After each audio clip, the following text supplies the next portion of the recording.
Assalamualaikum warahmatullahi wabarakatuh. Halo Sobat Muslimah Daily, kembali lagi di acara Ngaji Yuk muslimahdaily.com bersama saya Rahma.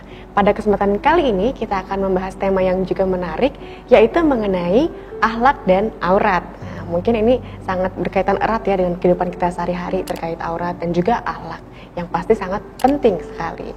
Untuk membahas lebih lanjut, di sini bersama kita sudah ada Ustazah Aini. Assalamualaikum Ustazah, bagaimana kabarnya? Kabar baik, Alhamdulillah. Terima kasih Ustazah sudah hadir di sini. Kita hari ini Ustazah mau membahas mengenai akhlak dan juga aurat. Nah, mungkin sebelum kita lebih lanjut, supaya lebih enak, mungkin boleh dijelaskan dulu Ustazah apa itu akhlak, lalu aurat itu apa gitu Ustazah? Iya. Jadi akhlak itu adalah suatu perilaku, suatu etika ya yang terkait dengan urf, dengan kebiasaan orang setempat. Jadi mau itu dibilang berakhlak dan beretika, itu adalah jurinya adalah orang setempat ya.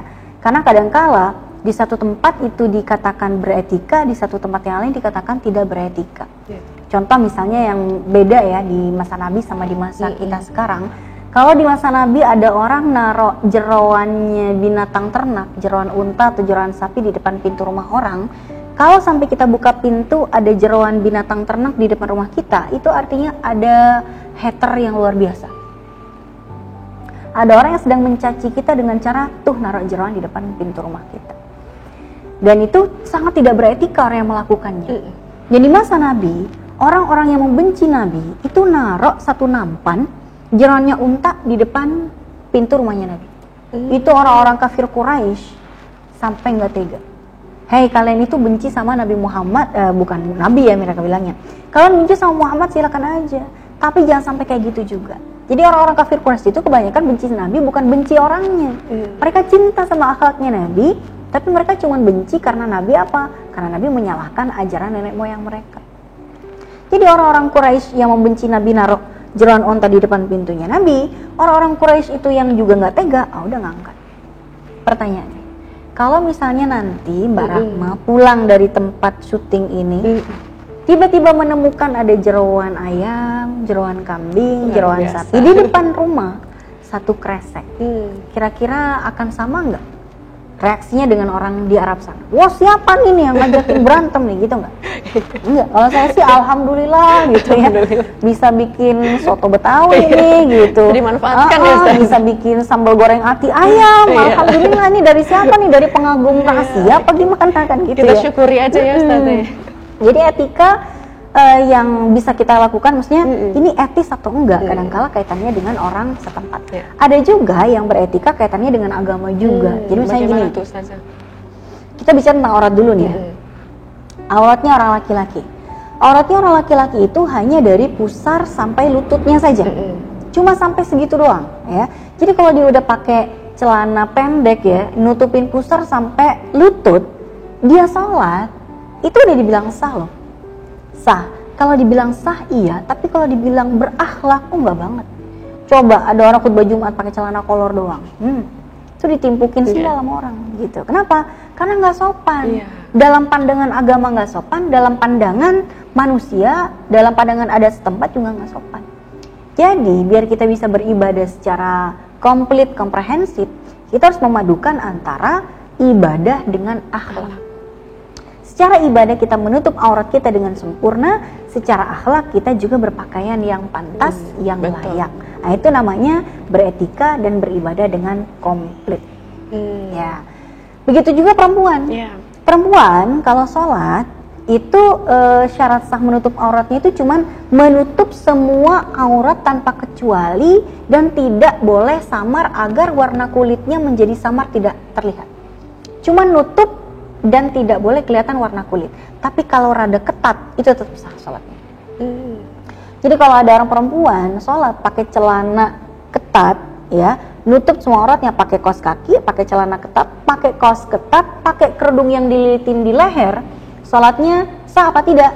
Sah. Kenapa? Karena sudah menutup aurat dan tidak kelihatan warna kulitnya. Anggaplah pakai hitam semua gitu bajunya. Tapi etikanya sampai enggak? Tidak. Enggak. Kita mau menghadap Allah dalam kondisi yang pas-pasan seperti itu, padahal ada mukena misalnya.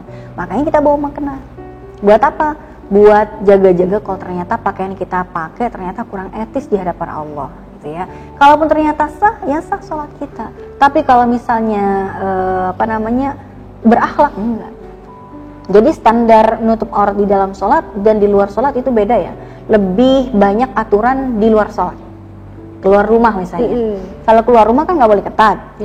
Kalau keluar rumah ngetat itu kan dosa.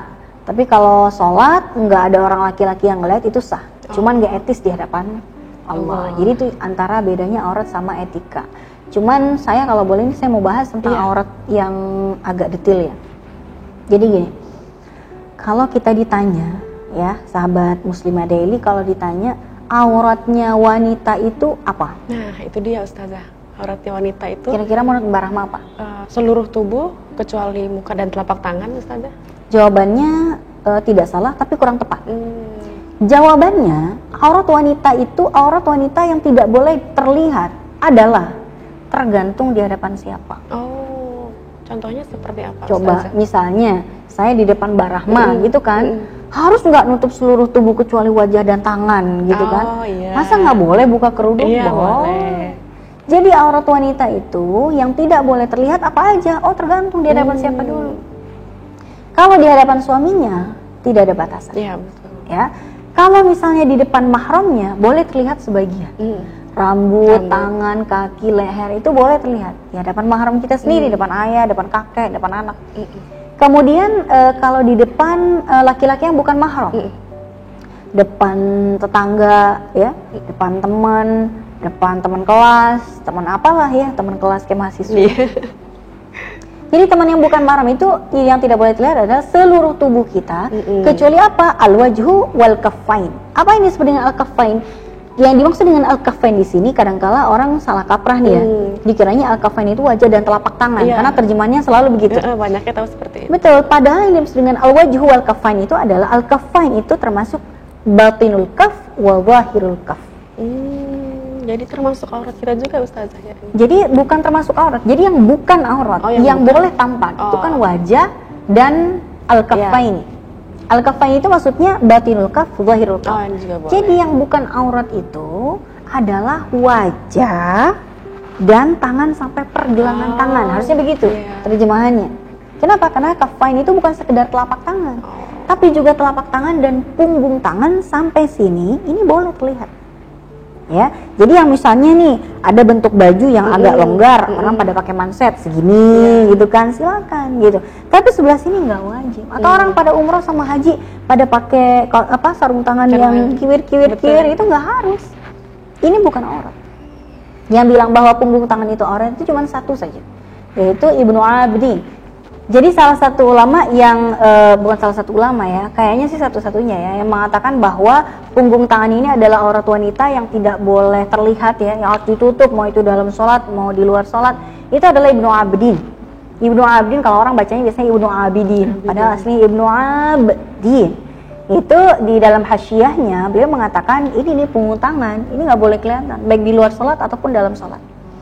Nah, beliau ini adalah salah satu ulama dari mazhab Hanafi yang tinggal di Mesir. Cuman mazhab Hanafi sendiri tidak menjadikan pendapat beliau sebagai pendapat yang resmi mazhab, karena seluruh mazhab ya dari mazhab Hanafi, Syafi'i, Maliki, Hambali, bukan Hambali enggak. Jadi mazhab Hanafi, Maliki dan Syafi'i mengatakan bahwa punggung tangan ini bukan aurat yang perlu ditutup. Beda nanti di dalam mazhab Hambali yang mengatakan bahwa seluruh tubuh wanita itu adalah aurat tanpa kecuali termasuk kuku sama bulu matanya.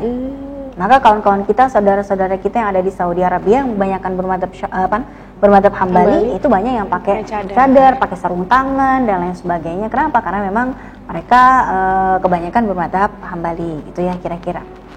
Nah sekarang aurat wanita di hadapan sesama perempuan sama kita muslim. Ya kan? Kalau aurat wanita di hadapan perempuan yang muslimah itu boleh terlihat. Yang tidak boleh terlihat deh, yang tidak boleh terlihat itu cuma dari pusar sampai lutut doang. Jadi dari lutut sampai pusar doang, yang nggak boleh terlihat sama sekali. Tapi kalau misalnya kita lagi, misalnya nih ada seorang wanita lagi nyusuin anaknya, kan pasti kelihatan sebagian payudaranya ya, mohon maaf. Ini terus temennya ngelihat, lagi mimi ya, gitu ya. Sering nah ini hari-hari. Ini tidak berdosa. Kenapa? Karena pusar ke atas itu bukan aurat sesama wanita muslimah. Tidak boleh terlihat ya. Tapi makruh kalau sengaja memperlihatkan. Punya gede nih apa segala macam. Sensor ya. Sensor. Jadi tidak boleh memperlihatkan. Nah, kalau terlihat sekedarnya, nah itu boleh ya. Saya lagi pijit, lagi urut, lagi kerokan. Lagi kerokan itu kan pasti kelihatan. Nah, ini boleh-boleh saja kalau memang ada perlunya gitu. Nah, karena aurat sesama wanita muslimah itu adalah dari pusar sampai lutut, maka hati-hati buat temen-temen nih ya yang lagi pada ngekos dengan sesama wanita muslimah. Tidurnya dijaga kalau bisa pakai celana sampai lutut minimal. Jangan pakai daster tapi nggak pakai apa-apa lagi. Nggak pakai dalamannya lagi. Betul, karena kita nggak pernah tahu posisi kita tidur kayak gimana. Jangan-jangan temen lagi tidur ya. Wah, kita lagi ngerjain skripsi nih ya, skripsi gitu kan. Ternyata tidurnya, waduh, nggak tahu deh itu daster udah kemana gitu. Ini sangat mengganggu dan ternyata berdosa. Walaupun dengan sesama perempuan, sesama muslimah nggak boleh saling memperlihatkan lutut, memperlihatkan paha dan lain sebagainya. Kenapa? Itu aurat sesama muslimah. Nah, sekarang terakhir, aurat antara wanita dengan sesama perempuan, tapi perempuan ini non muslim. Itu berbeda ya, Ustazah? Itu beda. Jadi aurat kita dengan sesama perempuan, tapi kita muslimah, dia non muslimah, maka sama seperti aurat kita di hadapan laki-laki yang bukan mahram. Jadi itu. Jadi kalau misalnya kita, boleh nggak sih kita temenan sama perempuan yang non muslim? Boleh, masa nggak boleh ya kan? Kita punya sahabat, punya teman, asik banget deh orangnya, tetangga misalnya, atau misalnya punya saudara jauh deh yang juga non muslimah gitu kan, masa nggak boleh main ke kontrakan kita? Ya boleh, tapi harus jaga auratnya. Jadi kita kalau jadi gini, misalnya kita nih punya anak ya, punya guru les, dia cocok banget dengan guru lesnya perempuan ya kan, anak kita perempuan, guru lesnya perempuan juga, udah cocok banget. Wah, saya juga asik banget nih. Nah, bilang sama anak kita ini kalau dia udah dewasa, dia udah balik, terus guru lesnya juga perempuan non muslimah, terus juga sudah dewasa gitu ya, dia harus pakai kerudung, harus nutup hijab anak kita ini di depan guru lesnya yang non muslimah. Kenapa? Karena tidak boleh terlihat di hadapan dia kecuali wajah dan tangan sampai pergelangan tangan aja. Nah, ini bedanya antara muslimah dengan non muslimah. Boleh temenan, boleh bertoleransi antar agama, boleh tetanggaan dan lain sebagainya, tapi tetap berada di dalam koridor syariat, menjaga aurat di hadapan wanita yang bukan muslimah. Pakai celana itu boleh atau tidak, itu tergantung modelnya seperti apa. Kalau celananya ternyata tidak menyerupai laki-laki, ya kan, boleh.